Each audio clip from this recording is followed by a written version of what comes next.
Alam ko na po, Tay, kung ano po talaga kayo. Pero hindi naman po ako natatakot eh. Wala yung silbi dito. Walang mananakit sa magina ko. Trabaho lang na maayos siya kawalang daya.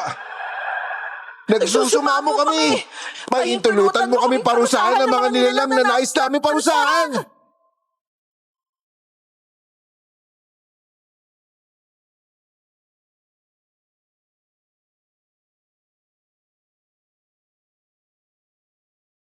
Magandang araw po sa lahat ng mga kayanggaw.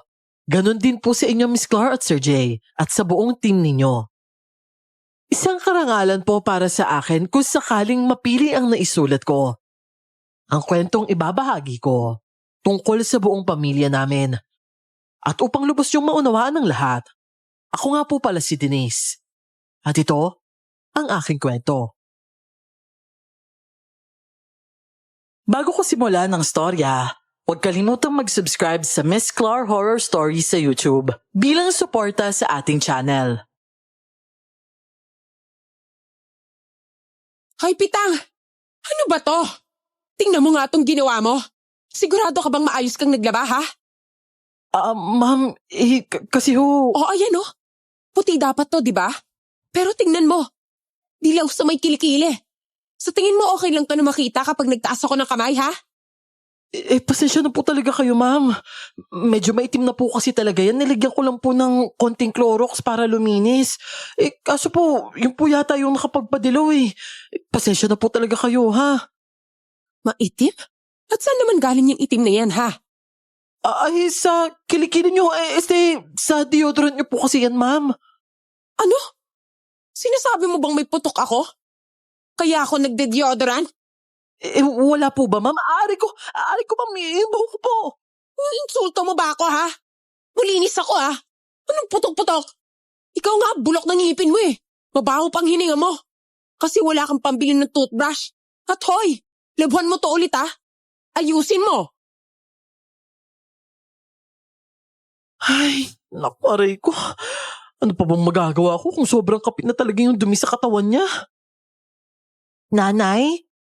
Okay ka lang po ba? Kanina ka pa ba dyan, anak? Buti na lang hindi ka na sumausaw dun sa gulo kanina. Di ba po kasi yun po yung bilin nyo?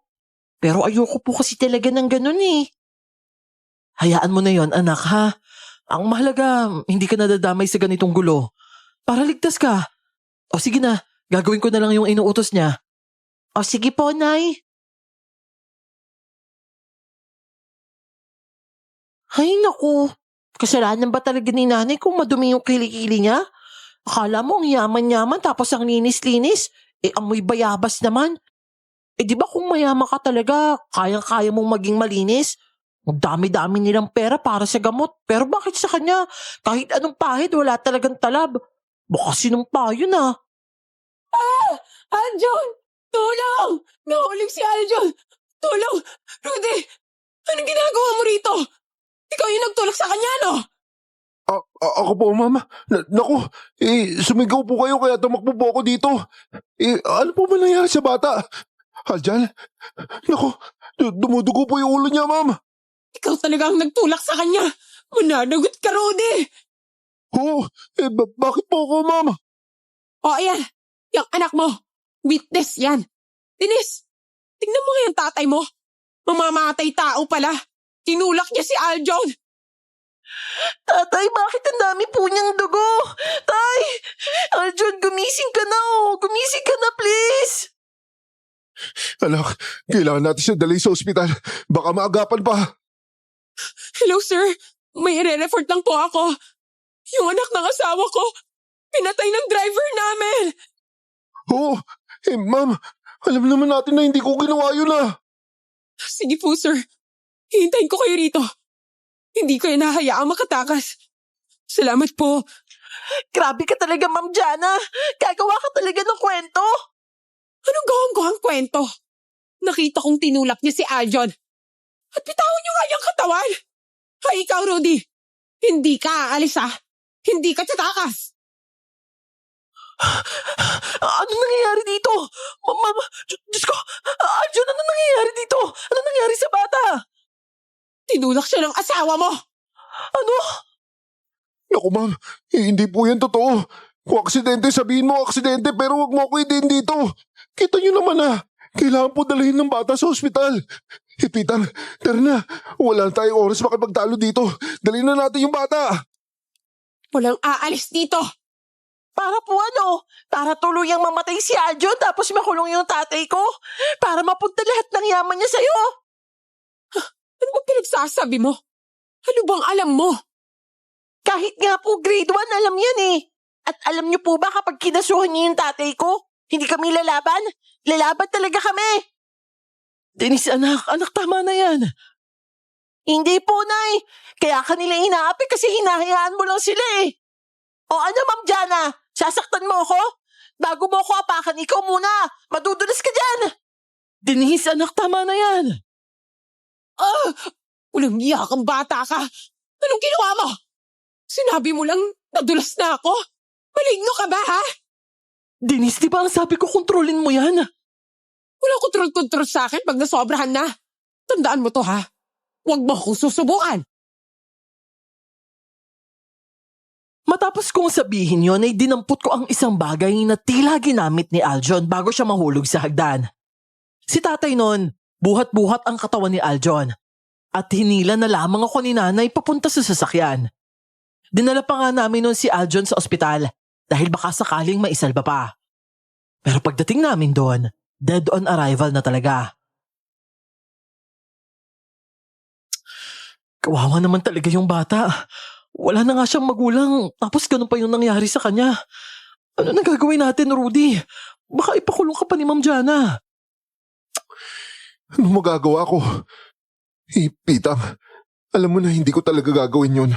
Siguro, hintayin na lang natin kung anong lalabas sa resulta ng lahat ng to. Hindi ko rin kasi talaga alam eh. Resulta? Manipulado yun eh. Alam mo namang mas pinapaniwalaan ng mga pulis yung may pera. Ganun na yung panahon ngayon. Ikaw naman kasi, Denise, anak. Sa susunod, kontrolin mo yung kakayahan mo, ha? Hindi pwedeng ganyan. Masama yan.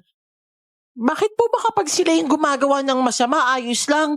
Pero kapag ako yung nagagalit, galit na galit kayo. Kasi ayaw nyo ko maging masama. Pero para sa akin hindi masama yung mga tuwiran. Hindi naman masama ipaglaban yung tama, di ba? At yung pananahimik palagi, hindi rin ibig sabihin nun mabuti ka. Sa totoo nga lang, minsan katangahan na yun eh. Mali na nga yung ginagawa sa'yo, hahayaan mo pa?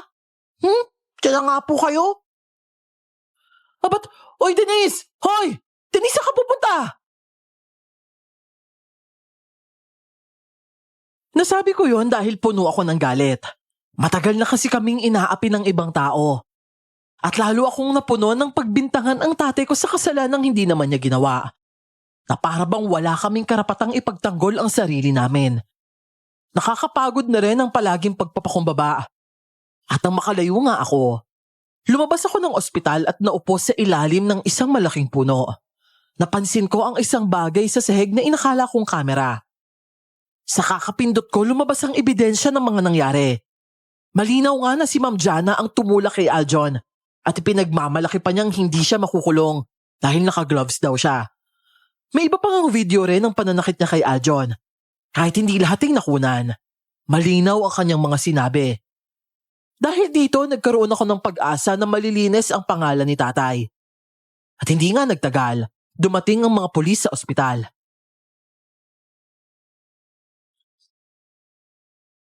Sandali lang naman po, sir. Hindi naman po totoo yung paratang laban sa asawa ko. Hindi po siya mamamatay tao, lalo na po dun sa batang gaya ni Aljon. Hindi po totoo yung sinasabi ng amo namin. Bali, sumigaw po kasi si Ma'am Jana, sir eh. Kaya tumakbo kaagad ako paakyat. Tapos pagdating ko po dun, nakita ko po yung bata, dumudugo na po yung ulo niya. Eh sir, sumama na lang po mula kayo sa presinto. Doon na lang kayo magpaliwanag ng palid nyo. Kasi kung wala naman sapat na ebidensya laban sa inyo hindi naman po kayo makukulong. Eh sir, basta malinaw po talaga na hindi po talaga ako nagtulak sa bata. Yun lang po talaga yung masasabi ko.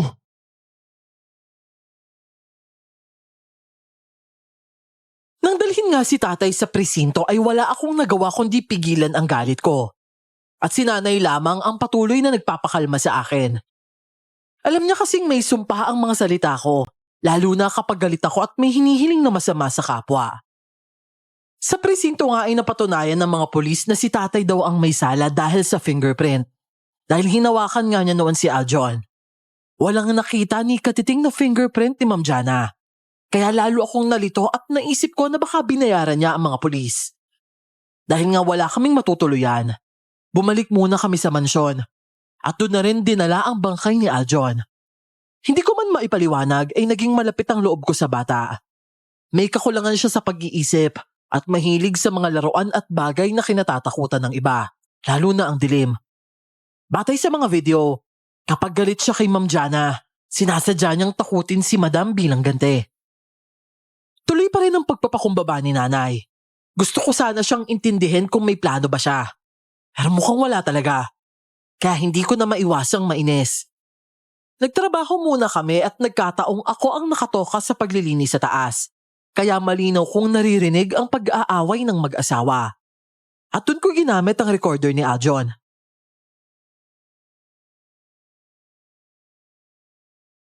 Jana, gumagamit ka ba ng utak? Bakit hinayaan mong mamatay yung bata? Hindi ba yun naman na plano natin? Ano pa bang silbi niya? Kung nasa pangalan mo naman yung mga ari-arian ng kuya mo. Hindi pa lahat. May isa pa raw anak ang kuya ko. At mas ayos mag-isip kumpara kay Aljon. Ano? Si Aljon kahit lakuhin mo, susunod lang yon. Pero yung isang yon, hindi ganon. Kaya kailangan pa natin si Aljon. Bakit mo pinatay agad? Nagsawa na ako sa ugali niya. Ang kulit. Ang tanga pa. Tsaka paano ko naman malalaman yan? At kung may isa pang anak, bakit hindi nagpakita? Ano yun? Abnormal din? Kaya ba hindi naging guardian ni Aljon? Hindi ko rin alam. Ni minsan, hindi ko pa nga nakilala eh. Ang problema, kadugo siya. Wala akong laban doon. Ay, nakakainis talaga. Kung hindi lang, sana ampun eh. At ikaw, tagilid na nga lahat ng plano ko. Dinagdagan mo pa. Malay ko ba? Ang totoo, hindi ka nag-iisip eh. Inuulo mo yung emosyon mo. Kunting inis lang. Sabog na agad ang plano. Ay, tandaan mo, kapag ako napuno, isasantabi rin kita. Mas mahalaga pa sa'yo galing mo kaysa sa plano natin eh. Napaka-misteryoso lang ng mga impormasyon na narinig ko. May kapatid pa pala si Aljon na hindi alam ng kahit sino. Ang tanong lang nun, bakit hindi sila nakilala ng ibang tao? Pero ayon kasi sa haka-haka, ang asawa ng kapatid ni Sir Marco na may-ari ng ari-arian ay makukulam daw. Pinatay ito ng mga taga-baryo nang malaman kung ano ito. At ang mai-record ko nga ang usapan na yon, sinave ko agad. Kasi ang plano ko gagamitin ko ang bagay na yon para ilabas sa kulungan ang tatay ko. Pero bago yon, gusto kong takutin si Ma'am Jana. Gusto ko siyang makitang balisa palagi dahil yon ang parusa ko sa kanya. Kaya habang pinapahanap ng asawa niyang kapatid ni Aljon, ginagawa ko naman ang bala ko kay Ma'am Jana. Habang nasa kwarto siya ay naglagay ako ng speaker sa loob nun at pinaandar ko yon. At nagpe-play nga yung mga ginagawa niya kay Aljon noon. Sinakto ko na magdadala ako ng pagkain sa kwarto niya. Pero ng mga oras na yon, biglang nagplay ang recorder. At doon narinig ko na naman yung pang-aalipusta ni Ma'am Jana kay Aljon. Ma'am Jana, ito na po yung pagkain niyo. Ilagay mo na lang dyan. Hindi ka na namin kailangan ng buhay, Aljon. Nasa asawa ko na ang lahat ng kayamanang iniwan para sa'yo. Papatayin ka namin.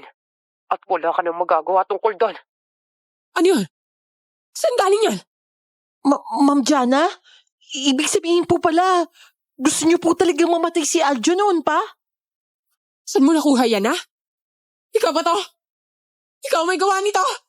Naku, hindi po ako ha. Mali ko po ba sa mga sikreto niyo? Pero, boses niyo po yun ha. Ibig sabihin... Manahimik ka! Wala kang sasabihin kahit kanino, narinig mo? Pinaako niyo kay tatay yung kasalanan, kayo talaga yung gumawa. Sama-sama niyo talaga, ma'am. Kawawa si Aljon sa ginawa niyo. Manahimik ka, sabi ko eh. Pinapatahimik niyo lang ako kasi totoo yung sinasabi ko eh. Hindi talaga ako papayag na tatay ko yung managot sa kasalanan niyo. Hi, Denise! Bumalik ka rito, Dines! Sabi ko, bumalik ka rito eh! Bitawan niyo ako! Napakasama niyo talaga! Walang kasalanan yung tatay ko, pero siya yung pinakulong niyo! Manahimik ka! Nay! Nay! Si Ma'am Jana talaga yung may kasalanan! May recorder dito! Gusto niya talaga mamatay niyo! Tumigil ka kung ayaw mong masaktan ka lalo! Bitawan niyo po yung bibig ko! Hindi ko hahayaang apihin niyo yung mga magulang ko! Sino ba kayo ha? Buhayang nabubuhay sa buhay ng iba? Makukulong ka talaga, Ma'am Jana! Pwes, katulad ni Aljon, mamamatay ka rin. Itatapon ka na sa terasang bata ka! Denise! Hindi ko alam kung paano nagawa yun ni nanay. Masyadong mabilis sa mga pangyayari at mabilis din ang pagkabulusok ko pababa ng terasa. Sa sahig sana ako babagsak at kapag nangyari yon, siguradong bagok ang ulo ko. Pero nagawa pa rin ako saluhin ni nanay dahil nga sa mabilis niyang pagkilos. Walang hiya! Paano mo nagawa yun? Ang taas ng terasa, ano ka ba? Ibang usapan na to kapag anak ko na yung sinaktan mo. Matagal na ako nagtitimpi sa'yo pero ngayon, hindi ko na talaga ito palalagpasin.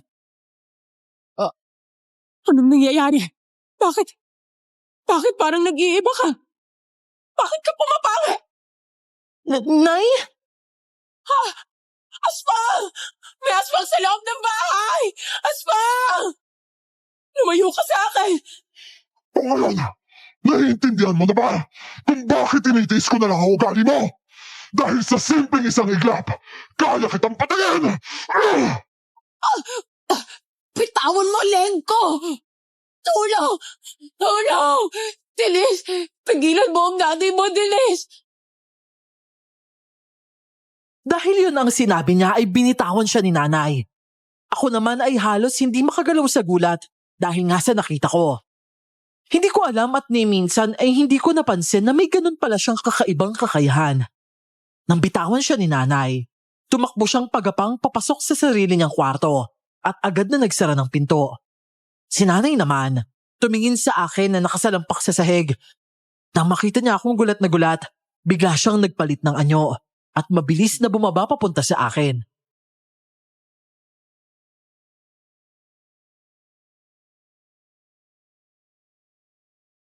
Ayos ka lang ba, anak? Nasaktan ka ba? Nay? Nay, bakit po kayo naging ganon? Hindi mo na sana nakita yun eh. Pasensya ka na, anak, ha? Hindi ko na kasi nakontrol yung galit ko eh. Pero hayaan mo, papaliwanag ko sa iyo ang lahat.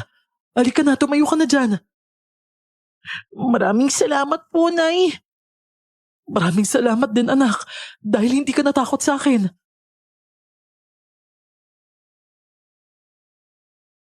Ipinaliwanag sa akin ni nanay kung bakit siya nagkaganon. At sa totoo lang, sa una talagang nawindang ako nang sabihin niyang isa siyang aswang. Para kasi sa akin noon, ang aswang ay isang nakakatakot na nilalang. At hindi ko akalain na magiging anak ako ng isang katulad niya. Pero sa kabila ng lahat, malinaw pa rin sa kanya ang aking pagkatao. Ako po, Nay, bakit hindi po ako ganon? At saka, alam po ba ni tatay na ganyan po kayo? Oo, anak. Dahil lang tatay mo, isa rin siyang gabunan. Gabunan po? Iyon po ba yung kapag babae, bangkilan, tapos kapag lalaki, gabunan? Magkaiba kami ng uri, anak, pero pareho kaming aswang. May pakpak ako samantalang ang tatay mo, wala.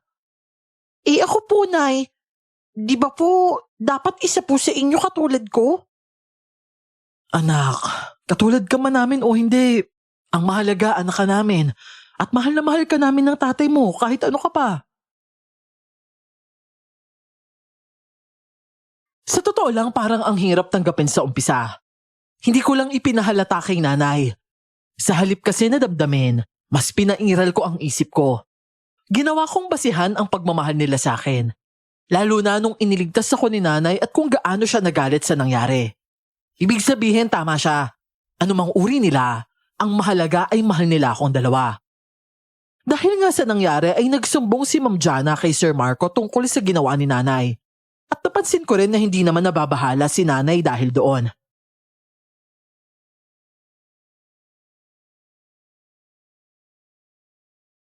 Ano ba yung pinagsasabi mo? Si Alimpitang? Aswang? Ha, Jana, ibang ka na ba ha? Kung aswang yan, matagal ka na sanang kinain niyan. Bakit kasi ayaw mong maniwala sa akin? Nagbago siya ng anyo kagabi. Naging aswang talaga siya. Tama na nga. Maniniwala pa ako kung sinaktan ka niya ng pisikal. Pero yung aswang, tigilan mo nga ako. Kwento-kwento lang yan. Ikaw, Pitang, nagluto ka na ba ng ulam? Opo sir, nakahanda na rin po. Hoy ikaw, sabihin mo ha kay Sir Mo ang totoo. Ipakita mo sa kanya kung ano ka talaga. Pasensya na po talaga kayo ma'am pero hindi ko po talaga alam yung sinasabi niyo eh. Anong hindi mo alam? Ang sabihin mo, ayaw mo lang umamin. Ikaw, Denise, nakita mo yun, di ba? Sabihin mo ang totoo. Jana, ano ba? Tama na nga. Nakakarintindi ang bunganga mo eh. Kasi ayaw mong maniwala, aswang yung katulong mo. Nakita ko mismo. Nagkaroon siya ng pakpak. Naging pangit ang mukha niya. Kung ayaw mong maniwala, ipa-fingerprint natin to. Ipapakulong ko yan. Ang paslupang yan. Pareho lang kayo ng asawa niya. Mga mamamatay tao. Talaga po ba Ma'am Jana? Anong talaga ho ba? O sige, isipin na lang po natin na wala akong narinig. Anong narinig mo? May kabit po siya Sir Marco. Ano? Opo, may kabit po siya. At ang sabi pa nga po niya, kapag nakuha niyo na yung kayamanan ni Aljon, papakasalan niya po kayo. Tapos papatayin din po niya kayo. Hoy, bata ka lang. Huwag kang gagawa ng kwento. Sinong lalaki mo ha? Ako, Sino? natawan mo ang leeg ko. Sa amoy mong yan, nagawa mo pa mangaliwa. Kaya ba kahit tawas wala kang pambili? Kasi binibigay mo sa lalaki mo yung binibigay ko. Hindi yun totoo. Sinungaling ang batang yan. Denise, bawiin mo yan. Hoy Denise anak, totoo ba yun? Opo Nay, totoo po talaga yun. May kabit po talaga si Ma'am Jana. Ay, halika na nga, umalis na tayo. Habang hinihila ko ni nanay ay nilingon ko pa si Ma'am Jana na sinasakal ni Sir Marco. Sobrang sama ng tingin niya sa akin pero humiti na lang ako na parang nang-aasar sa kanya. Nang mailayo na ako ni nanay sa kanya, agad niya akong hinarap.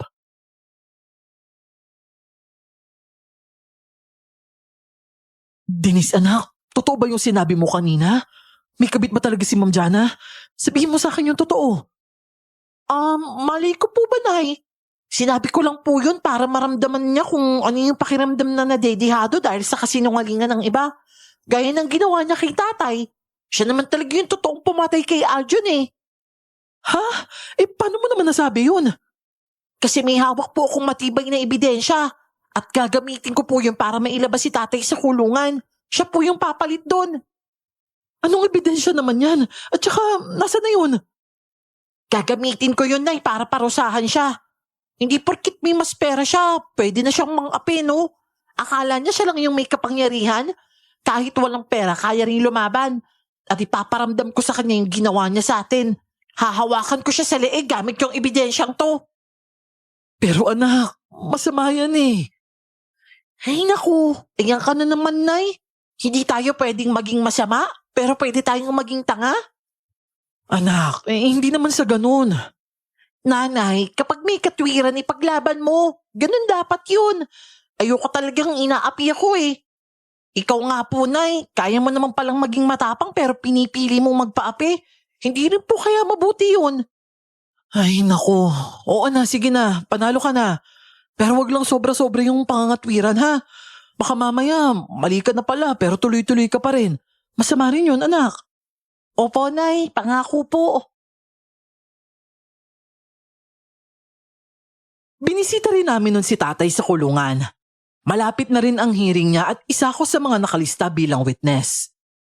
Gusto man akong alisin ni Ma'am Jana. Wala na siyang magagawa. Dahil binanggit niya mismo ako para mangyari yon. Para sa akin, napakalaking pabor yun kaya napapansin kong minsan ay kabado ang tingin niya.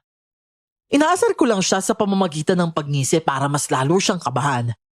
At sa hindi ko inaasahan, bago pa man mangyari ang hearing, nasa bakuran ako nang biglang may nagtakip ng panyo sa ilong ko. Nahilo ako sa paglanghap ng isang bagay na sobrang nagpasakit ng ulo ko. At ang magising nga ako, nakagapos na ako sa loob ng isang silid.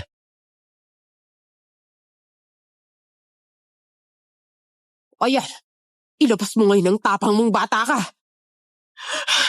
Ma'am Jana, ano gagawin mo sa akin? Pakawalan mo ako dito! Alam kong ilalaglag mo ako sa korte.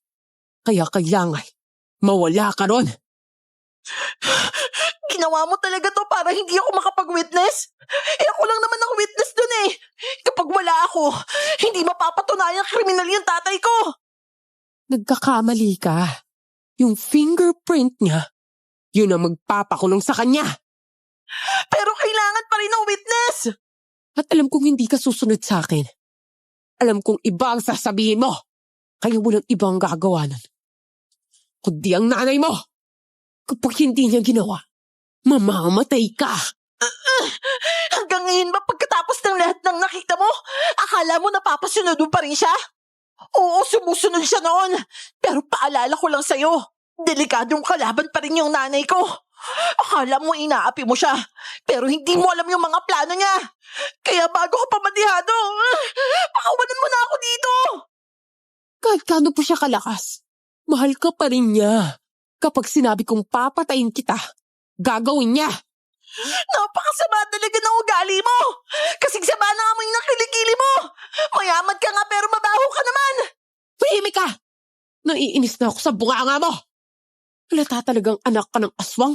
Wala kang respeto. Hindi ka karapat-dapat bigyan ng respeto. Kahit sa sarili mo nga hindi mo naman yan ginagawa eh. Kahit mamatay pa ako, hindi pa rin kita bibigyan ng respeto. Aray! Talagang masasaktan ka nitong bata ka. Masyado kang matabil.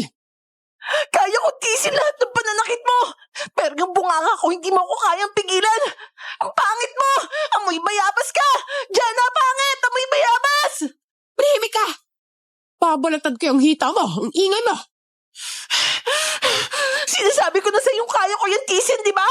At alam mo bang lahat ng sinasabi ko nagkakatotoo? Kapag nasa asawa mo na yung ari-arian niya, John, iiwanan ka na niya dahil magsasawa siya sa amoy ng kilikili mo. Pangit ka, may bayabas! Tumigil ka! Hindi na yata niya kinaya ang ingay ko, kaya pinukpok na niya ako sa ulo. Kahit masakit, ayos lang. Ang mahalaga na iinis ko siya. Kung pwede nga lang makita ang itsura ko noon, siguro nakapikit akong nakangiti kahit may bukol.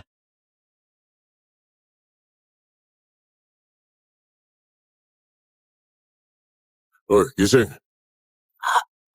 Aray, ang sakit ng ulo ko. Nasaan ang camera? Po? Nasaan ang camera? Yung camera ni Aljon nasaan? Hindi ko po alam yung sinasabi niyo. Mali ko po ba sa gamit ni Adja na aray ko?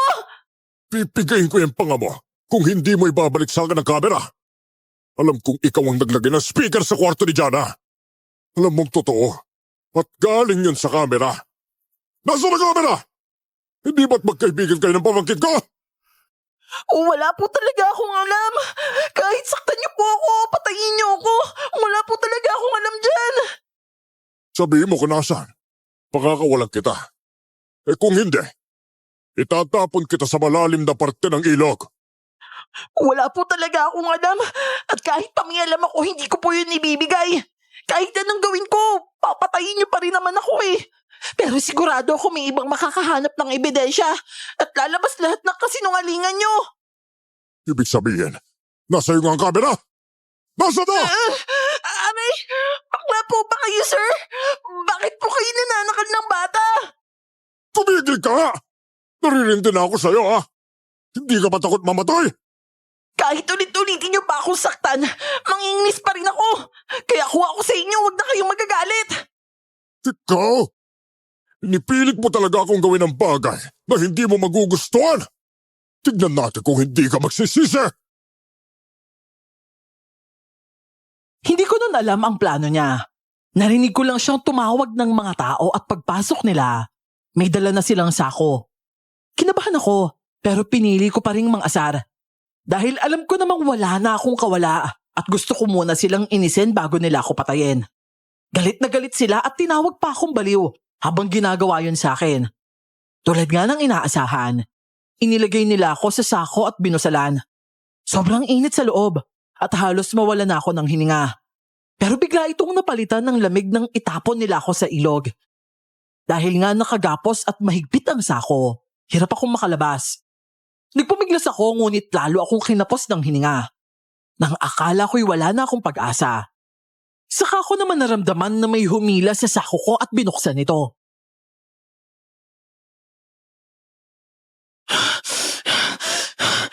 Nasaan ako? Pampang? Multo! Aljon? Patay ka na, di ba? Bakit ka nandito? Nabuhay ka? Ano? Hindi ako si Aljon. Bill yung pangalan ko. Ano? Pero kamukha mo siya eh.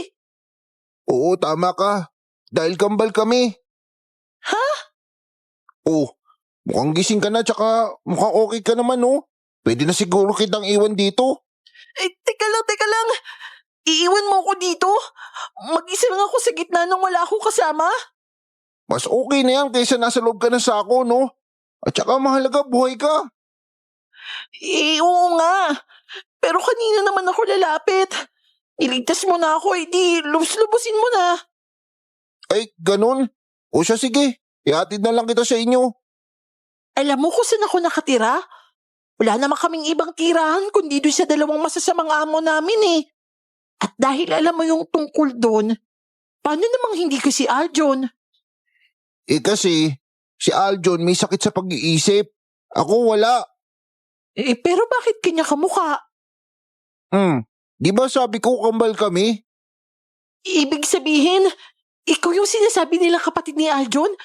Yung pwedeng magmana ng ari-arian kaya hindi mapupunta kina Sir Marco?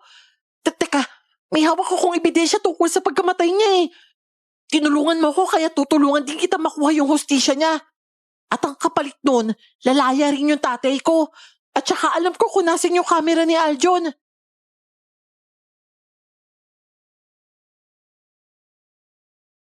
Matapos kong sabihin yon sa kabila ng kalagayan ko ay binigyan ko pa rin siya ng ngiti. At dahil doon, nakitaan ko ng interes ang mga mata niya. Titig na titig siya at halatang interesado sa ebidensyang hawak ko.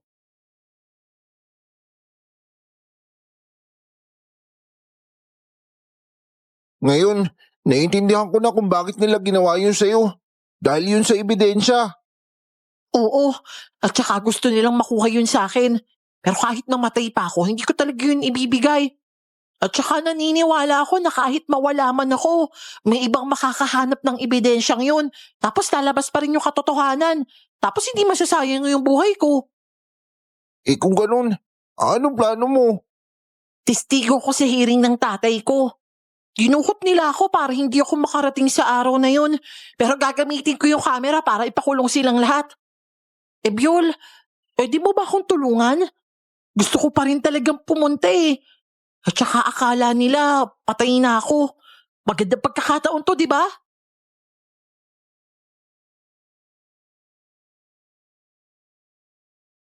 Tumaas ang sulok ng labi niya. Ayon sa batang yon, sinadya talagang si Aljon lang ang ilantad bilang anak dahil alam nila ang ugali ng tiyuhin niya. Ginawa yun ng nanay nila bago pa siya ipagkanulo ng tiyuhin nila sa mga taong nalaman na isa pala siyang mangkukulam. Matinulang talaga ang mga magulang nila, kaya itinago nila ang iba pa nilang anak. Ayon kay Ebiol, 4 talaga silang magkakapatid at isa lang ang ipinakita sa mga tao. Ginawa namin ang paraan para makuha ang kamera. May dinaanan kaming bahagi ni Ebiol na tila hindi alam ng tiyuhin niya. At dun ko nakuha yung kamera na may lamang ebidensya. Agad kaming umalis at pinanood yon nang makabalik kami sa lugar kung saan niya ako dinala.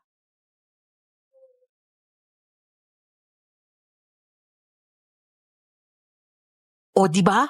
Sabi ko naman sa iyo ang tibay ng ebidensya, no? Ang talino mo, Denise. Alam mo kaagad kung paano pakikinabangan yung ganitong klaseng ebidensya. Ikaw rin naman eh.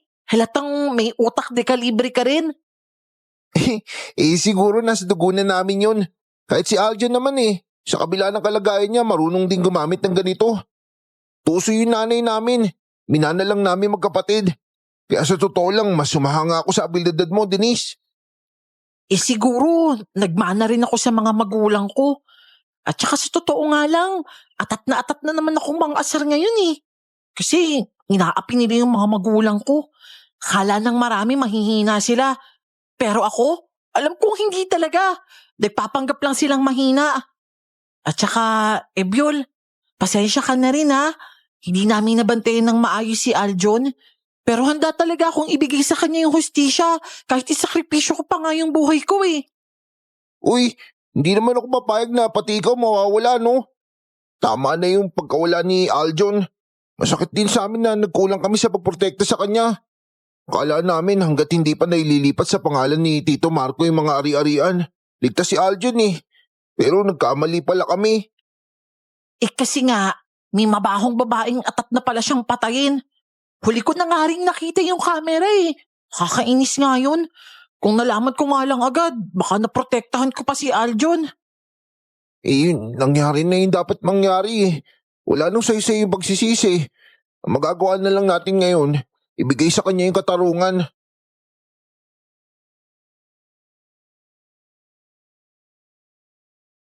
Ang inaalala ko lang noon ay si nanay.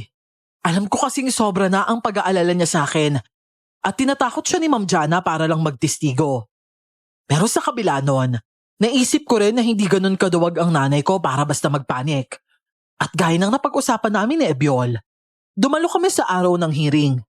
Sakto namang sinabi doon na dahil wala raw ako, ang ina ko ay may hawak na patunay na si tatay ang pumatay kay Aljon. Kaya humingi ako ng tulong sa isang mataas na taong naroon at nagpakilala ako sa kanya bilang witness.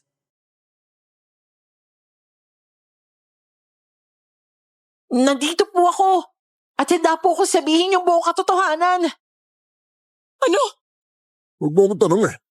Hindi ko rin alam kung paano yun nangyari. Anak, Denise? Hindi ko kasama si Ebyol sa loob.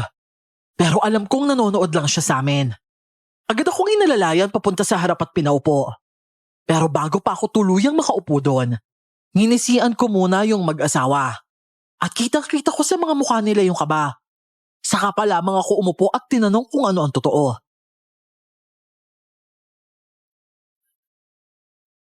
Denise, sabihin mo sa akin, nasang kanon nangyari ang krimen? Attorney, nasa bahay rin po ako noon. Oh, nakita mo ba mismo kung ano ang pangyayari? Hindi po, attorney. Ang narinig ko lang po noon, yung pagsigaw po ni Ma'am Jana na nahulog daw po si Aljon sa terrace. Pagpunta ko po doon, duguan na po si Aljon. Nandun po si tatay tapos buhat niya po si Aljon. Tapos si Ma'am Jana po nasa taas pa. Pero sinabi niya po na si tatay daw po yung nagtulak kay Aljon mula daw po doon sa terrace. Hindi ibig sabihin, hindi mo aktual na nakita si Rudy ang pumatay kay Aljon. Ang totoo po niyan, si Ma'am Jana lang po talaga yung nagsabing nakita niya yung lahat. Kung ganon, bakit ikaw yung nagwi-witness dito? At bakit hindi siya? Walang iya kang bata ka! Dahil yun po yung gusto niya. Ano? Sinungaling ka! Denise, may katibayan ka ba na utos niya lamang ito? At wala ka na mismo sa aktual na pangyayari? Ako po mismo yung katibayan, attorney. Ako po yung magsasabi na gusto niya ako magsalita dito. Tapos tinakot niya po ako. Ang totoo nga po niyan, marami po akong pasa sa katawan. At ito pong bakas ng kuko sa pangako. Galing po to kay Ma'am Jana. Nilagay po nila ako sa sako para hindi po ako makarating dito. Kasi alam po nila na yung sasabihin ko, yung totoo lang. Hoy bata! Huwag kang gagawa ng kwento ha! Traitor ka! Nangako kang magsasabi ka ng totoo. Pero bakit gumagawa kang ining istorya? Judge, nagsisinungaling po yung batang yan. Order! Order in the court! Paalala ko lang po, Ang pinahihintulutan lang magsalita ngayon ay ang witness. Sundin po natin ang proseso. At ikaw naman, Denise. Mabigat ang paratang na binibitawan mo laban sa dalawang ito. Kapag hindi ito totoo, mabigat din ang magiging kaso. Hindi sa kanila, kundi sa pamilya mo. Opo, attorney. At saka ito po, oh. Dala ko po yung magpapaliwanag ng lahat. Wala po tong naman kundi buong katotohanan lang. Lalong nanlaki ang mga mata nila nang makita ang recorder na hawak ko. Kinuha yun mula sa akin at agad tiningnan. At dun nga tuluyang napatunayan kung sino ang tunay na may sala sa pagpatay kay Aljon. Napawalang bisa ang kaso laban kay tatay. At ang makukulong ay walang iba kundi si Ma'am Jana. Dahil nga sa kamera na yon, siya ang dinala sa presinto at si Tatay Rudy naman ang tuluyang natanggalan ng posas.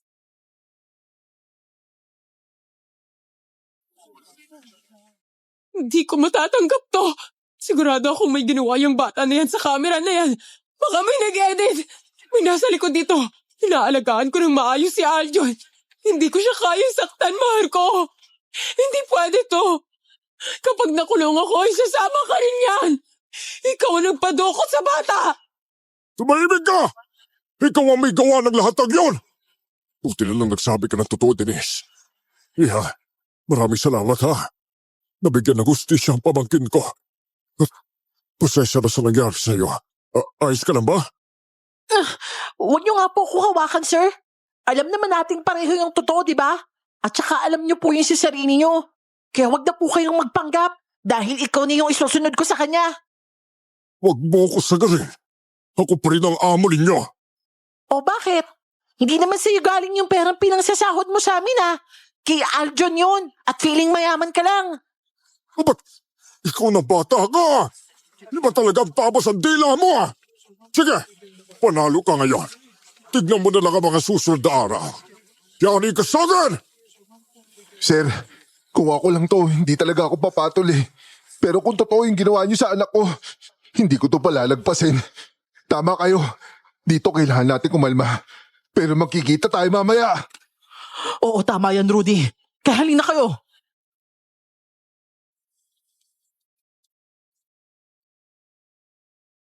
Dinala ko ni nanay pa uwi. At habang naglalakad kami, nakita ko si Ebiol na nakatingin sa akin. Nagtaas lang siya ng hinlalaki bago tuluyang tumalikod. Napangiti naman ako dahil alam kong labis ang pasasalamat niya sa ginawa ko. At dahil nga sa mga nangyari, nagmalinis si Sir Marco sa harap ng mga tao. Iniwan niya si Ma'am Jana sa ere at nagkunwari pang galit dito. At sa mata ng iba, nagpapasalamat siya sa akin. Pero sa likod ng lahat ng yon, ramdam kong naiinis siya sa ginawa ko.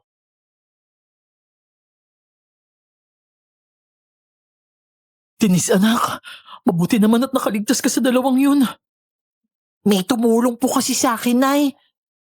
Pero Nay, hindi pa ba tayo aalis dito? Wala tayong dahilan para umalis, anak. Sa paningin ng iba, pagkatapos ng lahat ng pinagdaanan natin, dapat daw na umalis na tayo dito. Pero sa totoo lang, wala naman talagang rason para gawin yun eh. Pero Nay, hindi ko po talaga maintindihan eh. Anak, darating din yung panahon na maintindihan mo rin yung lahat. Sa ngayon, kailangan lang natin mag-ingat kay Sir Marco. Alam ko may mga taong gagalaw para sa kanya. At dahil sa ginawa mo, sigurado akong gaganti siya. Gumawa na nga po siya ng brutal eh, pero naisahan ko pa rin siya. Basta huwag kang gaganti anak ha. Maraming tao si Sir Marco. At saka ginagamit niya yung pera para manakit. Alam ko naman po yun, Nay. Pero bakit kailangan ba tayong matakot? Alam naman natin kung ano yung kaya niyong gawin na. Denise? Anong ibig mong sabihin na alam mo? Alam ko na po, Tay, kung ano po talaga kayo. Pero hindi naman po ako natatakot eh. Mas gusto ko pa nga po manginis kaysa manginig sa takot. Ay, naku talagang ikaw bata ka. Mukhang mahirap na talaga alisin yung ugali na yan sa dugo mo ah. Eh kasi po, Tay, ayoko naman po kasi talagang inaapi ako eh. At bago ko naging matapang, sinigurado ko munang handa ako sa kahit anong mangyari. Pinakita ko nga po na hindi ako takot mamatay eh. Ikaw talagang bata ka. Eh paano kung namatay ka nga talaga ha? Ayos lang po.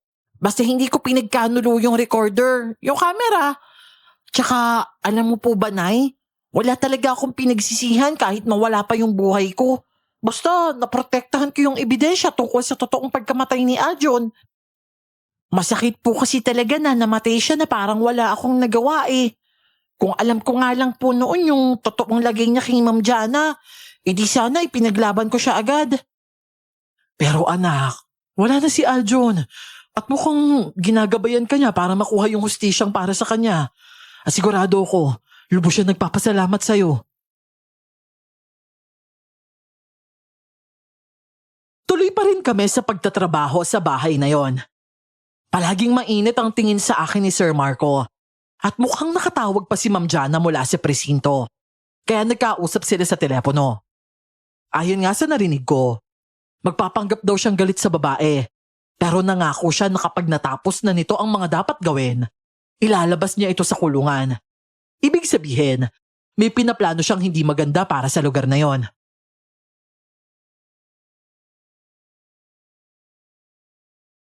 Hindi ko pa nga nahanap eh. Para ko hanapin ni minsan. Hindi ko pa nakita ang mukha no. Tsaka, bali ko ba? Kung ilan pa talaga ang anak nila. Sige na, tama na itong usapan na to. Mamaya, marinig na naman ako ng bata. Alam mo naman yon. Oo, ginagawan ko ng paraan. Madirespat siya na talaga yon.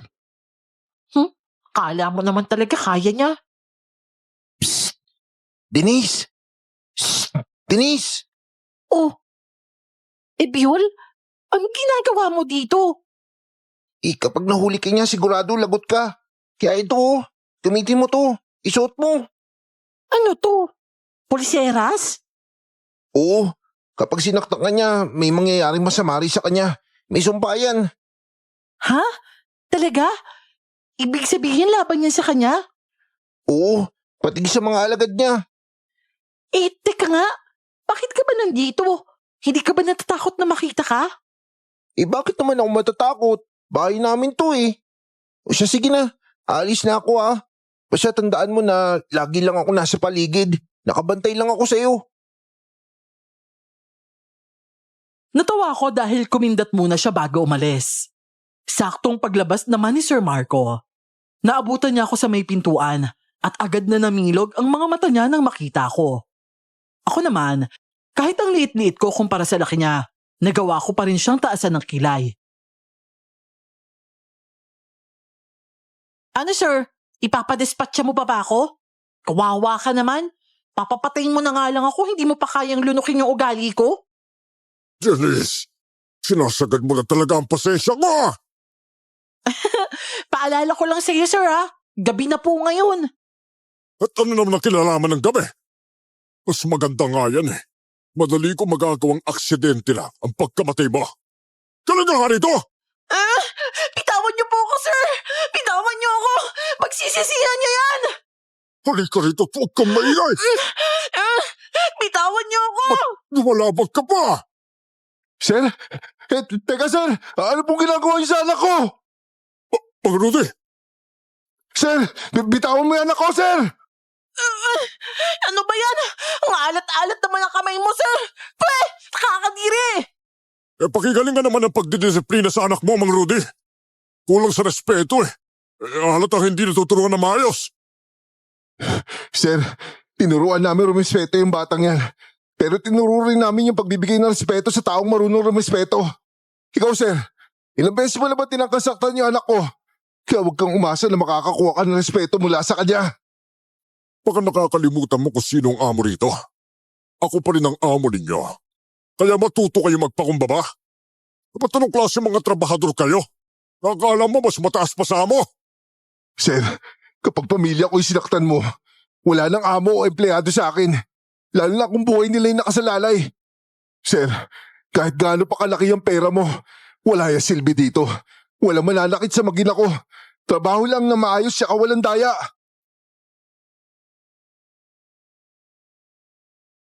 Hinila na ako ni tatay palayo sa kanya.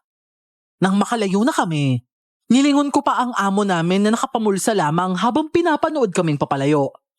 Halata sa mga mata niya na may binabalak siyang hindi maganda. Kaya nang sumapit ang oras ng pagtulog, Nagising ako nang biglang may nagtakip ng panyo sa ilong ko. Isipin mo, nasa pagitan pa ako noon ng mga magulang ko. Hindi ako huminga para wala akong malanghap, pero nagkunwari akong nawala ng malay. Naririnig kong may inutusan siya na buhatin ako. At sina nanay at tatay, mukhang nagpapanggap lang din na tulog. Nang kunin nila ako at ikarga sa loob ng sasakyan. Bigla akong bumangon at umakto na parang wala lang. Anak na, gising ka ba? Parang gusto mo pang masaktan ah. Anong laro yan ha? Laro na alam kong matatalo kita. Matatalo. Nahihibang ka na ba, bata ka? Kahit anong gawin mo, bata ka lang. Hindi mo ko kaya. Hanggang pang-aasar ka lang. Tapos na to. Naiirita na talaga ako. Eh di galingan mo, sir. Pero bago yon, magbibilang muna ako hanggang 10. 1, 2, 3, Siraulo ka talaga. 4, 5. Nanginginig na yung lupa. 6, Ano yan? Bakit parang may sumusunod sa atin? 7. Excited na ako, sir. Parating na siya. Ano yan? Tignan nyo nga. Ano yan nasa likod? 8, 9. Manahimik ka, puro ka bilang! 10. Ano yun? Paralilin nyo! Punyemas naman! Ano yan? Halimaw! Paralilin nyo! Paralilin nyo! Ano ko? Ano ba yan? Bakit ko huminto? May halimaw sa ibabaw ng sasakyan! Anak na! Aljon! Paano nandiyan siya? Multo ba yan? Kapag ako yung namatay, ganyan din yung gagawin ko sa inyo. Magmumulto rin ako. Yatras mo sa sasakyan! Parilin mo yan nilalang sa taas! Teka, ikaw na bata ka, lumayas ka! Ipapain kita sa halimaw na yan! Labas! Bilisan mo! Agad akong lumabas ng sasakyan at mabilis itong bumwelta at humarurot palayo. Naiwan ako sa lugar na yon kasama si Ebiol. Kaming dalawa'y parehong natatawa. Humarurot yung sasakyan habang ang itim na nilalang ay nasa ibabaw pa rin ito. Alam kong hindi si Nana yon, kaya masasabi kong siya ang tatay ko.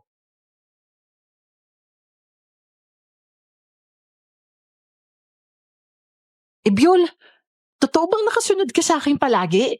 Hindi ka ba natutulog? Nagkamali na ako kay Aljon eh. Naging kampante na ako na mabubuhay siya. Ayoko na maulit yun.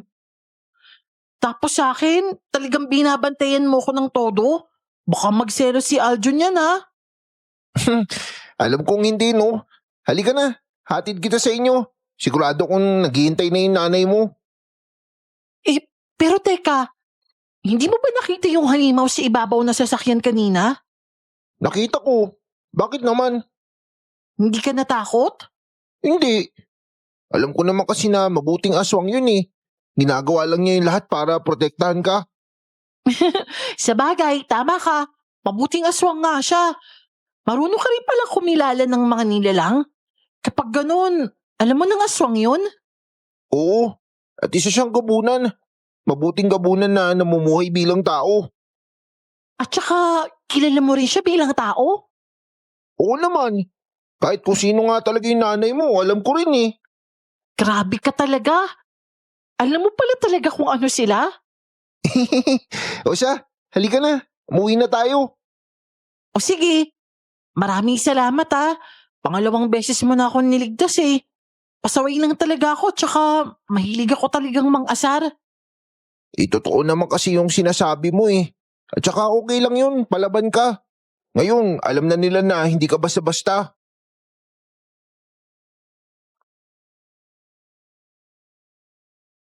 Hinatid niya nga ako sa bahay at pagdating ko roon ay nadatnan ko siyang nakaupo sa sofa. Inis na inis pa nga na nakatingin sa akin. Pumasok lang ako na parang wala lang at dumiretso sa kwarto ng mga magulang ko. Nadatnan ko silang dalawa na mahimbing ang tulog sa higaan. At alam kong nakarating na rin si tatay. Nakahiga na rin ako sa tabi nila at napangiti habang natutulog. Na parang hindi lang ako dinukot. Tapos kinabukasan, Paggising ko ay tumayo ako sa mismong baba ng hagdan. Sakto namang pababa si Sir Marco, kaya umunat pa ako ng katawan para ipakitang masarap na masarap talaga ang tulog ko.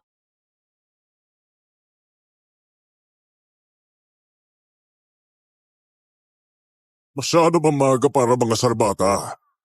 Siguro mas bagay sa'yo na barilin ka na lang sa ulo, no? Depende po sa inyo, sir. Kung saan po kayo mas komportable.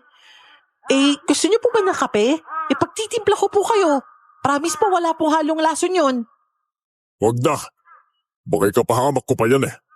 Ako na lang magtitimpla para sa sarili ko. O sige po, kayo pong bahala.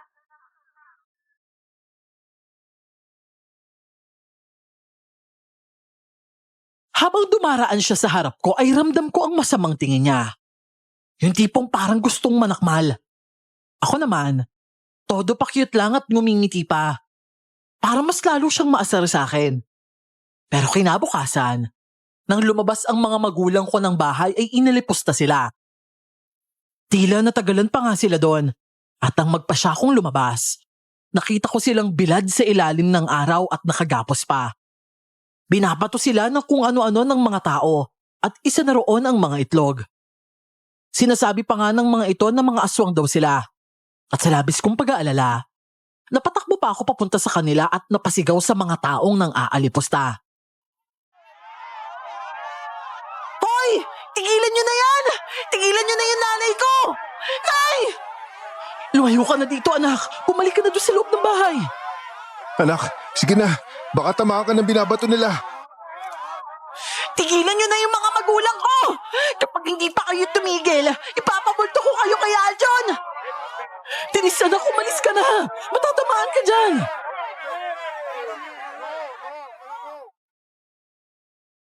Pero imbis na makinig sa kanila, lalo pa akong lumapit at sinipa ko pa yung isa sa mga pinaka-agresibo sa pagbato ng itlog. May dala pa nga siyang isang tray, kaya kinuha ko yon. Binasag ang mga itlog at saka ko pinagbabato yun sa kanila. Hoy, kayo! Anak ko yan ha! Sa kung sasaktan niyo yan, ibang usapan na to! Dali, sige na! Umalis ka na dito! Hindi po talaga ako aalis hanggang hindi ko kayo kasama. Tatanggalin ko lang yung mga sumali sa pang-aapi sa inyo. Sumusobra na talaga yung mga taong yan. Tama na yan! Tatatan niyo na sila! Wala ba kayong ibang magawa sa buhay niyo? Dahil nga dumating yung magandang babae ay nagsialisan ang mga tao. Para bang takot sila sa kanya, lalo na't may dala siyang magarang sasakyan. Nang makaalis na ang lahat, lumapit siya sa amin at tinulungan akong alisin ang mga tali sa katawan ng mga magulang ko.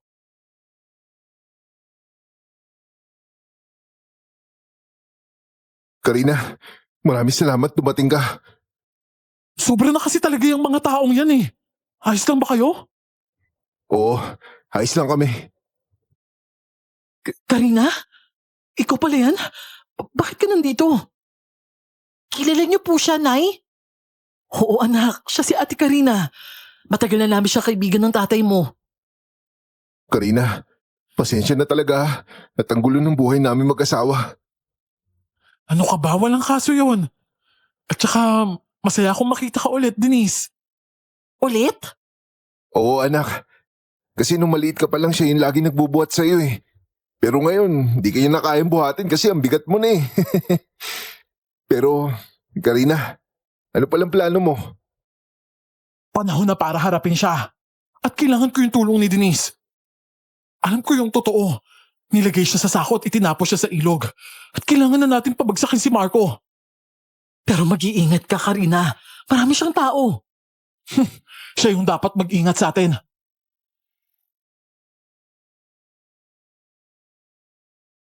Sa pagkakataong yon, medyo nalito pa ako kung sino talaga siya.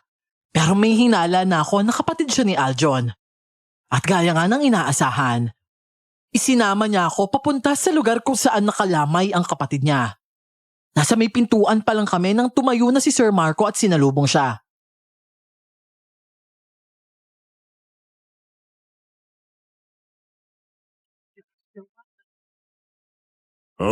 Magandang araw, miss. Ay, sino ka nga ulit? Ako si Karina, ate ako ni Aljon. Kumusta ka, Tito Marco? Ano? Kapatid ka ni Aljon? Eh bakit kasama mo yung paslit na yan? O bakit? Dahil kapatid ko rin siya. Po? Kapatid? Paano naging kapatid mo yan kung kapatid ka ni Aljon? Oo nga po ate. Kapatid po kita? Ibig sabihin, kapatid ko rin si Aljon? Pareho lang kami ng edad ah. Dapat may ate o kuya sa amin, di ba? Sabay kayong pinanganak, Denise. Pero, paano na si... 3 kayong pinanganak. Nauna lang si Aljon. Pero nung tumakas yung ina natin, may 2 pa siyang dinadala. Ikaw yun at saka si Ebiol. Teka, imposible naman yan. Paano? Naging anak ng kapatid ko ang batang to. At anong... Tutumakas siya. Buntis pa. Isang malaking pabor sa pamilya namin na nailuwal niya kayong 2 nang hindi mo alam. Dahil hindi lang ako ang itinago. May 2 pa. Pinyemas. Hindi totoo to. Wala kaming nagawa nun para kay Aljon. Masyado kang traidor. Masyado kang makapangyarihan. At bata pa ako nun. Kaya pinili kong palakihin muna si Ebiol habang binabantayan ko kayo. Lalo na si Aljon na hawak mo. Kalokohan! Pati mo naman yung bata. Anak yan ng mga hampas lupa mong katulog. Ang mag-asawang yan ang pinagkatiwalaan ko kay Denise. Dahil alam kong ligtas siya sa kanila. Malayo sila sa'yo. At ngayong malaki na sila, kaya ka na nilang paglaruan. Panahon na para malaman mo yung totoo. Kaming 3 lang ang magmamana. At sa ginawa mo kay Aljon, mananagot ka doon. Sinungaling ka! Gumagawa ka lang ng kwento! Ikaw naman, naniniwala ka talaga? Siguro naman hindi mo tatanggapin yung kabaliwan na yan, hindi ba? Ano? Wala ka masabi? Kung ako sa'yo, magalit ka sa mga magulang mo. Sinungaling sila! Huwag mong pangunahan yung dapat kong maramdaman. Dapat ikaw ang matakot ngayon. At kung totoo na sabay kami ni Aljo sa isang sinapupunan, ibig sabihin kakambal ko yung pinatay ng asawa mo. At ipapadimanda kita sa 2 beses sa pagdukot sa akin. Makukulong ka! Hindi mo kayang paslit ka. Papatayin muna kita. Kita mo to? Baril to. Ano? Lalabanan niyo ako? Hoy! Ibaba mo yung baril ko. Ayaw mo ulo mo yung unang mabutas. Anak na! May nasa likod ko! Masyado mong minaliit yung magkakapatid na yan, Sir Marco. Mga bata pa sila, oo. Pero hindi mo pwedeng maliitin yung mga yan. At ano ginagawa niyo rito? Panahon na para sumuko, Marco. Wala kang laban sa 3 yan. Sigurado bang kakalabanin mo sila? Mga anak na magkukulam! Hoy! Kayo! Kilos! Ano? Manonood lang kayo? Sinasweldoan ko kayo eh! Wala ka nang susweldohan, Marco. Ako yung tunay na may-ari ng perang ginagamit mo. Kaya kung may susundin kayo, ako yun! Kaya ngayon, ilayo mo yung baril sa ulo ni Denise. Ngayon na! 1, 2! Reset! O na, ito na! Ngayon, load! Load sabi! O na! Aljon, tignan mo to. Ang taong umapi sa'yo, nakaganti ka na. Para sa'yo to. At ikaw naman, tiyuhin namin halimaw. Susuko ka sa pulis ngayon. At aamin mo lahat ng ginawa mo sa kapatid namin. Aljon, pinabayaan ka rin nila. Hindi lang ako ang dapat mong sisihin. Sila rin! Mas malaya pa sila kaysa sa hindi ba? Manahimik ka! Ang ingay mo! Ang iyang bata ka! Bakit mo siniba?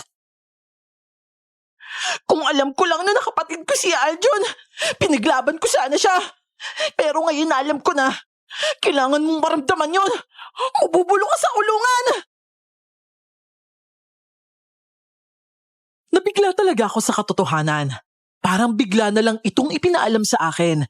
Kaya masakit talagang tanggapin. Masakit malaman na hindi pala ako ang tunay na anak ni nanay at tatay. At mas lalo pang masakit dahil nalaman ko yon nang wala na si Aljon. May mga pagkakataon noon na gusto ko siyang kampihan. Pero wala naman akong magawa dahil bawal makialam sa pamilya ng iba. At namatay si Aljon na wala akong nagawa. Sa tuwing naaalala ko ang kalagayan niya, At ang katotohanang namatay siyang hindi man lang ako nakilala. Pati si Ebiol at si Ate Karina. Sobrang sakit talaga. Sinampahan namin ng kaso si Sir Marco. At ang tuluyan na nga siyang makulong. Nawala rin ang pagiging madaldal at malambing ko sa mga magulang ko. Madalas na lang akong tumambay noon sa puntod ng kapatid ko. At nung panahong yon, nailibing na rin namin siya.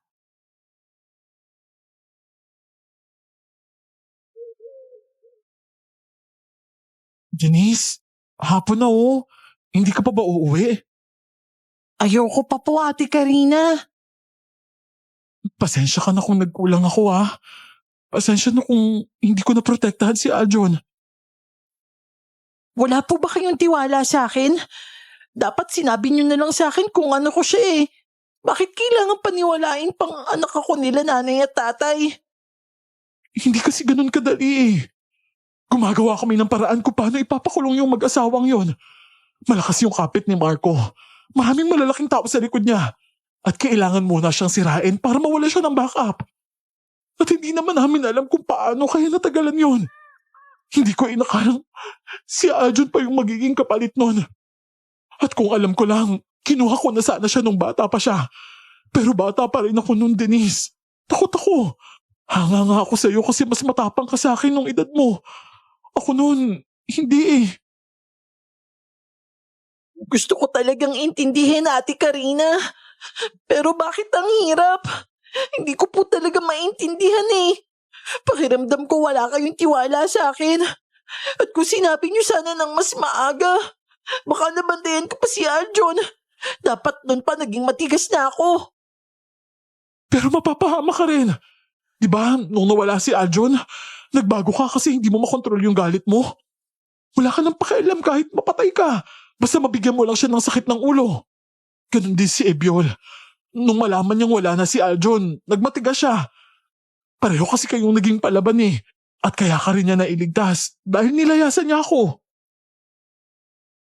Kasi kung hindi ko yung ginawa, pati si Denise mawawala sa atin. Nagsisisi ako na puro ikaw lang yung sinusunod ko, Ate Karina. Tama ako noon eh. Hindi maayos yung kalagayan ni Aljon sa poder nilang dalawa. Pero puro ka kasi sabi na hindi pa tama yung panahon eh. Ayun, nabawasan tuloy tayo ng isa. Patawarin niyo ako kung nagkulang ako sa pagprotekta. Akala ko kasi naprotektahan ko kayong lahat sa mga desisyon ko. Pero salamat pa rin sa iyo, Ebiol. Dahil sa iyo, kahit pumalpak tayo kay Aljon, nagwagi naman tayo kay Denise. Akala ko nga, hanggat wala sa pangalan ni Marco yung ari-arian, ligtas si Aljon. Pero mali ako. Hindi pala ganun, dahil pinatay pa rin siya.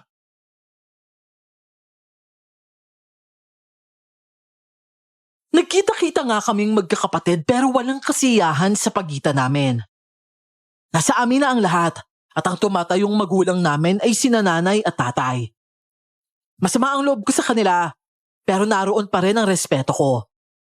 Wala lang talaga akong respeto sa mga taong hindi karapat-dapat. Pero sina nanay, tatay at si ate. Wala naman akong dahilan para mawalan ng respeto sa kanila sa kabila ng lahat. Mga isang linggo ang lumipas na tila walang buhay sa bahay.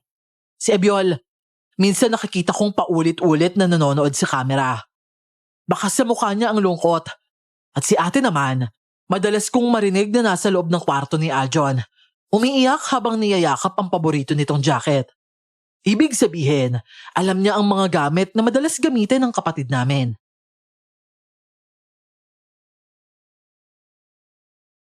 Denise anak, hindi nila sinadyang magkulang sa'yo. Kita mo naman 'di ba, nasasaktan din sila. Hindi natin kasi kontrolado ang lahat ng pangyayari. At may malaking dahilan kung bakit hindi namin agad sinabi sa'yo kung sino ka talaga. Masakit man, pero bata ka pa kasi eh. Hindi namin alam kung paano mo haharapin ng lahat. Lalo na't may binubuo ng plano yung ate mo. Unti-unti ko naman na pong naiintindihan, Nay. Alam ko namang naiintindihan mo anak. Pero ramdam ko kasi na masama pa rin talaga yung loob mo eh. Sana dumating yung araw na lubos mo kaming mapatawad ng tatay mo. Ayoko naman po talagang magalit, Nay. At kung masikip man po yung dibdib ko ngayon, dahil po yun wala na si Aljon, Naiintindihan niyo po ba yung kinalabasan nun? Kami ligtas tapos siya hindi. Kawawa naman yung kapatid ko, Nay. Nabuhay siyang hindi na nga normal. Tapos naramdaman pa niyang parang wala siyang kakampi. Anong walang kakampi? Meron siyang kakampi, anak. Ikaw. Hindi mo lang alam pero naging kakampi ka ni Aljon. Nakikita namin ng tatay mo yon. Kapag nandyan ka, masaya siya. Pero Nay, napabayaan ko po siya. Hindi anak, wala kang pagkukulang. Masyado lang talagang mabilis yung mga nangyari para sa atin. Nagkataon lang na dumating yung pagkakataong nagawa siyang itulak ni Jana. Pero anak, sa kabila ng lahat ng pang-aapi na pinagdaanan natin dito, nanatili tayo sa lugar na to dahil kay Aljon para hindi ka mapalayo sa kanya. Kaya tama na ha, huwag mong isipin na nagkulang ka. Ayaw ni Aljon na makita ko yung magkakapatid na ganyan yung kalagayan ngayon.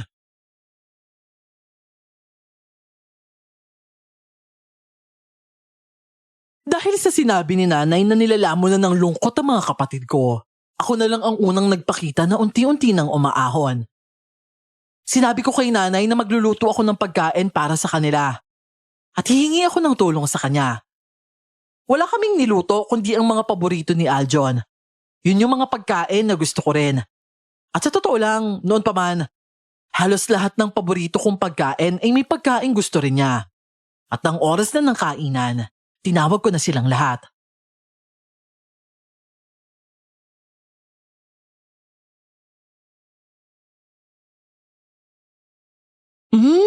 Ang bango. Mukhang masarap to ah. Hala, ate, paborito ko yan. Mukhang iisa talaga kayo ng sikmura ah. Yan din kasi yung paborito ni na Aljon at saka Denise eh. Magkapatid nga talaga kayo. Halos parehas lang kayo ng hilig eh. O siya, sigurado ako kasalo natin ngayon si Aljon. Kaya simulan na natin yung pagkain. Biol, ito talaga yung gusto ni Aljon oh. Ibigay ko na sa'yo to. Kainin mo ha, masarap yan. Gusto ko rin yan eh. Salamat, Denise ha. Ay nako, kahit paghiwa-hiwalayin pa kayo ng tadhana, hindi talaga mawawala yung pagkakaparehas niyong tatlo. Si Aljon noon, kahit ganun yung lagay niya, mautak talaga yun. At tulad ni Denise, mapang-asar din. Tapos ikaw naman, Denise, hindi ka talaga nagpapaape, no? Lalaban ka kahit mas malakas sa kaharap mo eh. At syempre, ikaw Ebiol, kahanga-hanga talaga minsan yung pagiging assassin mo. At saka syempre, yung ate naman mautak din. Pipinagmanahan talaga kayong tatlo eh. Alam mo ba, ang taas ng pangunawa niya ni Denise. Yung isip niya, kayang sumabay sa matatanda. Kuhang-kuha niya talaga yung ugali ng tatay niyo eh. Buti na nga lang, nakokontrol niya yung sumpa ng pananalita niya eh. Oo naman, nakokontrol naman niya. Pero may mga pagkakataon talaga na kapag galit siya, nakakapagsalita siya ng ganun eh. Tapos nangyayari pa talaga. Si Ebiel ba? Nahasa na rin siya ron. Kaya nga, gamay na niya yung kakayahan niya. Ibig sabihin ba ate, lahat tayo may ganon? Oo naman. Kasi yung nanay natin, isang buyagan. At tulad ng nanay Pitang, may lihim din siya. Na nang malaman ng mga tao, pinatay siya. Nung buntis siya, hinanting talaga siya eh. At nung mga panahong yun, nasa lola natin ako. Kaya ayun, hindi ako nakilala ni Marco. Bali nung mga anak siya, isa lang yun nailabas niya. Pero may dalawa pa sa sinapupunan. Tinakas siya ng tatay niyo at doon niya kayo naipanganak. Pagkatapos naman nun, bumalik yung nanay niyo para kunin si Aljon. Pero sinalubog siya ng mga tao mismo sa lugar niyo eh. Sinunog siya. Ang naiwan na lang yung tatay niyo tsaka si Aljon. At tsaka yung tatay niyo, namatay rin sa isang aksidente. Pero sigurado akong hindi aksidente yun, Rudy. Sigurado ako, si Marco ang may gawa nun. Hayaan niyo na. Kahit mapatunayan pa yan, nasa kulungan na naman rin siya eh. Pero sa totoo lang, hindi talaga sapat sa akin na nakakulong lang siya eh. Parang kulang na kulang yun para sa ginawa niya sa amin. Alam ko rin kasi na siya yung nagpakalat ng chismis na mangkukulam yung nanay namin. At lahat talaga ng masamang nangyari sa pamilya nyo, si Marco ang ugat nun. At tama ka, Karina. Kulang pa yung parusang nararanasan niya ngayon dahil napakasama talaga niyang tao. Lalong kumulo ang galit ko habang pinapakinggan ko ang lahat ng yon. Hindi lang pala si Aljon ang naging biktima ng kalupitan nila, kundi kaming lahat. Lalo na yung ginawa nila sa akin. Isinilid nila ako sa sako. Handang burahin na lang ako sa mundo nila. Akala nila tapos na ako, pero nagkamali sila at hindi sila nagtagumpay. Matapos ang gabing yon, kinabukasan ay nakatanggap ng tawag ang ate Karina ko. Kita agad sa mukha niya ang biglang pagkabigla. Parang may bumaliktad na balita sa kabilang linya. At ramdam kong may paparating na naman at hindi yun basta-basta. Ano? Nakatakas si Jana? Paano naman nangyari yun? Akala ko ba bantay sarado yung kulungan na yun? Karina, tama ba yung narinig ko? Nakatakas yung bruha na yun? Oo, sige po. Maraming salamat sa impormasyon. Sana po mahuli siya agad. Hindi kasi pwedeng malaya lang siya dahil delikado yung pamilya namin. Karina, totoo ba? Nakatakas si Jana? Ang kapal talaga ng mukha ng babaeng yun. May kapit pa rin sa labas yung walang yang yun. Ano na gagawin mo ngayon?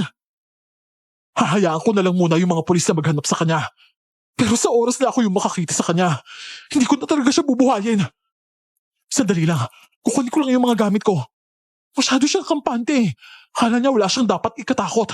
Bibigyan ko lang siya ng leksyon. Akala ko nga gagayahin lang ng ate ko ang ginagawa ni Sir Marco. Ang magpagalaw ng mga tao niya. Pero nagkamali ako. Binuksan niya ang kwartong dati pang ipinagbabawal pasukin ng kahit sino. At sa pagkakataong yon, hindi ko alam kung ano ang ginawa niya doon. Pero lumabas siya ng kwarto na nanghihina. Dumudugo ang ilong at pati na rin ang tenga. Ate? Ano nangyayari sa'yo? Malakas siya. May makukulam na sumalo sa isinagawa kong parusa. Sobrang lakas niya at mukhang alam niya yung gagawin ko. Pero paano naman niya nalaman yun? Posibleng naiisip niya yung tungkol sa akin. At alam niya kung ano talaga si nanay. Ibig sabihin, pinaghahandaan niya yun, ate. Pero ayos ka lang ba, ate Karina? Ayos lang ako, Ebiol. Lilipas din to. Tsaka sigurado ako, tinamaan din siya doon sa ginawa ko. Basta Karina, kung kailangan mo ng backup, sabihin mo lang. Handa kami ni Rudy na tumulong sa'yo. Ibig sabihin po ba, Nay? Yung laban ngayon, hindi lang basta-basta? Oo, gumagamit sila ng itim na mahika, Denise. Kasi kung hindi kumilos si ate, baka tinamaan na lang siya ng wala man lang ganti. Yung dalawang bata, Karina, kailangan na natin silang lagyan ng proteksyon. O sige, gagawin ko yan ngayon din. May masamang pakiramdam ako na hindi basta-basta yung kalaban natin eh. Mukhang may kakampi yung babaeng yon. Ibang klase rin pala talaga yung babaeng yun eh. Kaya siguro mabilis ding naibunyag yung ginawa niya sa nanay ninyo. Dahil baka may kinalaman din siya dun. Tulad ng sinabi ni ate ay gumawa nga siya ng proteksyon para sa amin. Proteksyon ng kulam laban sa kulam. At sa loob ng malaking bahay na yon, nagmatyag kami at naghintay sa mga posibleng mangyari. Mga 3 araw din na walang paramdam noon at inakala naming hindi na siya susugod pa. Pero syempre, tuloy pa rin ang paghahanap ng kapulisan at talagang hindi siya matagpuan. Kinabukasan, tumawag ang presinto at sinabing nakataka si Sir Marco. Kaya naman nadagdagan na naman ang problema namin. At ng gabing yon, tuluyan ang nangyari ang hinihintay namin. Nagsimula ang lahat ng biglang mamatay ang ilaw. Nako, nag-brownout pa. May nararamdaman akong kakaiba dito. Isang aswang. At meron pang isa. Hindi lang aswang pero sobrang lakas nun. Oo, 2 uri yung nasa katawan niya. Isa siyang bangkila na makukulam. Ayan, nandito na siya. Karina, yung mga bata, kami na yung harap sa kanya. O sige, Ebiol, Denise, halika kayo rito. May gagawin tayo. Ate, ano po yun? Tinamaan ako ng pahana, Ebiol. Yung midi ko! Ebiol! Hayop ka talaga, Marco! Bakit mo sila sinaktan?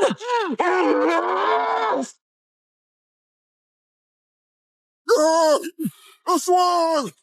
May aswang dito! Ano? Sino susunod mong papanain? Si Denise ba? Mamamatay ka!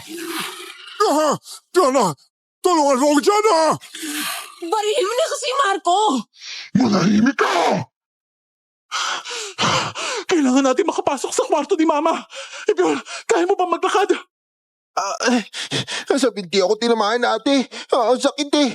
Pero sige, mauna na kayo. Magtatago muna ako dito. Hindi ka namin iiwan, Ebyol. Ate, kung kaya mo pa maglakad mag-isa, ako na lang yung aalala kay Ebyol. Halika na. O sige, ingatan mo yung binti niya, ha? Yung pana, sobrang dilim kasi. Sinikap naming makarating sa itaas. Tila hirap na ang dalawang kaharap ni nanay. At kami naman, kahit may tama si ate na hindi ko alam kung saan, inalalayan pa rin niya kami habang paakyat kami sa hagdan. Ate, hindi ko mayakbang yung pako. Karina! Napatulog ko na si Marco at si Diana. Bubuhatin ko si Ebyol paakyat. Tapos babalik agad ako kay Rudy. Maraming salamat. Halika na, Ebyol. Bubuhatin na kita. Sa tulong ni nanay ay nakarating nga kami sa itaas. Nasa loob na ng kwarto si Ebyol at kami naman ni ate ang nagsumikap na makarating doon. Pagpasok namin sa loob, binuksan ni ate ang ilaw ng lampara. At doon ko nakita ang pana na nakabaon sa braso niya. At si Ebyol naman ay may pana sa binti. Ate, may mga sugat kayo ah. Paano natin gagamutin to? O sige, kukunin ko na lang yung pana. Pero sandali lang, Ebyol. Huwag mo nang hilahin. Ako na yung kukuha. Denise, pwede ka ba kumuha ng tela? Kahit ano, kahit punit na. Opo, ate. Sandali lang po. Sinunod ko na lang si Ate Karina.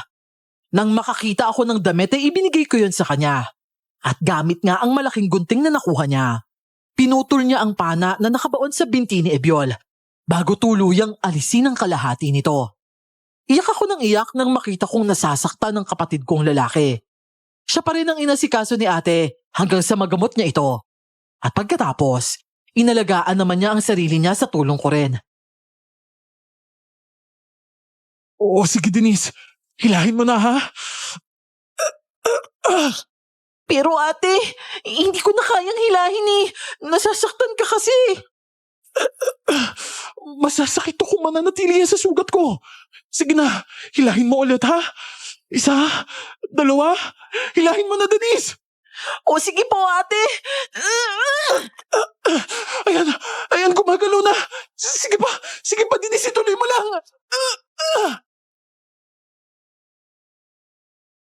Mas lalong lumakas ang iyak ko nang makita kong nahihila ko na ang pana mula sa sugat niya. At labis talaga akong nataranta ng tuluyan na itong maalis dahil hindi ko na maayos ang telang inilagay ko sa sugat niya. Dugong-dugo yun at nanginginig pa ang mga kamay ko. Umusod lang si Ebyol palapit sa amin at tinulungan ako sa kung ano ang dapat kong gawin. Ayos lang ako, Denise. Huwag kang matakot, ha? Kaya ko to. Sige Denise, ako na dito.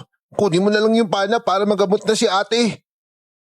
Ate Karina, sa labas na yata sila. Ebyol, sige na. Talian mo na lang muna itong sugat ko. Kailangan ko silang tulungan. Kailangan natin kumilos. Oo po ate. Natalihan ko na ate. Kukunin ko lang po yung mga gamit. Ako na yung kukuha, Ebyol. Ituro mo na lang sa akin. Oo sige, yung kaun na yan Denise. Hilahin mo lang palabas. Matindi talaga ang pagkalampag sa pintuan noon at naririnig ko ang mga halimaw na nag-aaway sa labas. May dalawang putok pa ng baril na umalingaw-ngaw sa paligid. Mabilis ang naging kilos namin para nga mailatag ang lahat ng dapat ilatag. Sinindihan namin ang mga kandila sa paligid niya. At ang matapos yon, umupo si Ebyol sa tabi niya habang ako naman ay nasa kabila.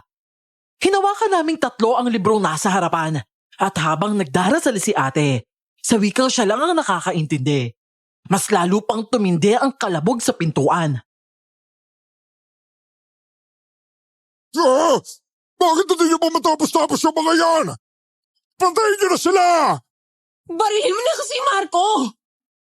Nilalang na aming sinasamba. Makapangyarihang mga kukulam. Kaming mga anak ng iyong hinubog sa nakaraan. Nagsusumamo kami.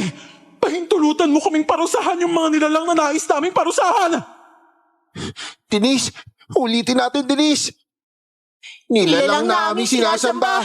Makapangyarihang mga kukulam. Kaming mga anak na hinubog sa nakaraan. Nagsusumamo kami. Pahintulutan mo kami parusahan ang mga nilalang na nais namin parusahan. Denise, ang hiling natin, panghinaan sila ng lakas at masaktan sila. Luluhan ng dugo yung makukulam na aswang! Mauubusan ang hihinga sina Marco at Jana! Mawawalan ng lakas yung mga binti nila. Sasakit ang tiyan ni Marco at mabibingi si Jana. Nilalang na aming sinasambang makapangyarihang makukulam. Dinggin niyo ang aming hiling. Ipagkaloob ang sumpa! Ano to? Sumasakit ang tiyan ko! Marco, ano nangyayari? Hindi na ako makarinig. Ilang sandali pa ay biglang bumukas ang pinto. Dumating ang lalaking aswang, yung kakampen nila Ma'am Jana at Sir Marco. Hindi niyo ako mapapabagsak! Halika dito! Halika dito!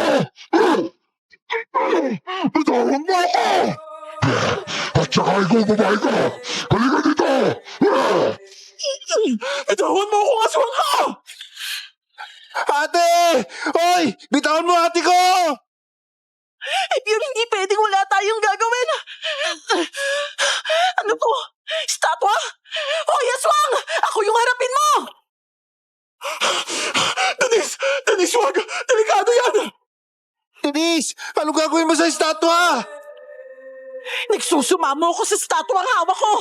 Tinatawag ko ang espiritu mo. Sundin mo ang aking hiling. Bigyan ng matinding sakit ang aswang na to. Lumuhod ka!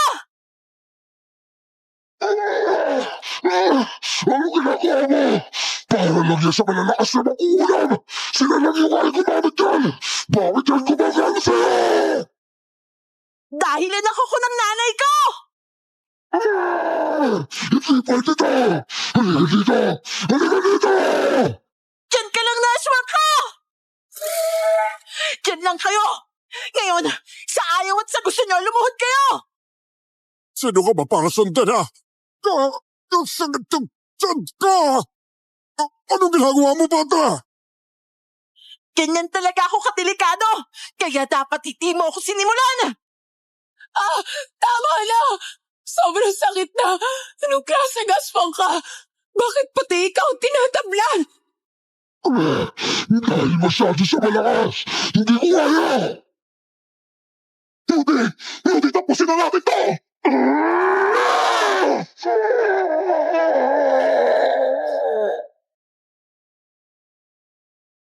Wala nang nagawa nun ang aswang dahil wala na siyang laban. Pinagtulungan na siya ni nanay at tatay. Tuluyan nila itong pinatay sa mismong harapan pa ng mga nilalang na sumusunod sa kanya. At ang mapatay nila ito sa mabilis at direktang paraan.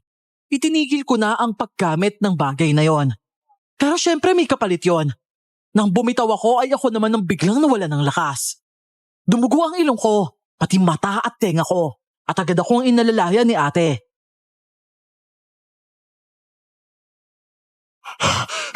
Denise! Denise, huwag kang pipikit ha! Nandito si ate, hawakan mo lang ako! Denise! Denise, huwag mo kaming iwan! Kaya mo yan! Lumamang ka, Denise! Hindi ako makahinga. Ang hirap, ate.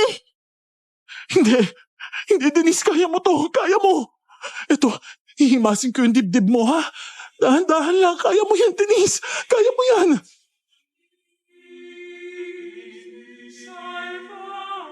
Sa totoo lang, ang pakiramdam ko noon ay para na talaga akong binabawian ng buhay. Sa sobrang nasagad na lakas ko, hanggang sa tuluyan na ngang magdilim ang paligid. Nang magising naman ako, parang ilang araw na ang lumipas. Ang huli ko ngang naalala ay si Ebiol na may sugat sa binti. Pero sa pagkakataong yon, maayos na ang kilos niya habang nag-aayos ng pagkain sa lamesa.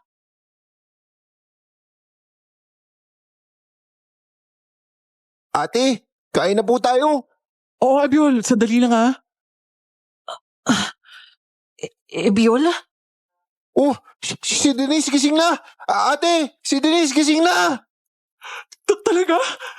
Denise? Denise, gising ka na! Tumawag ka ng nurse, bilisan mo! Oo po ate! Denise, sandali lang ha.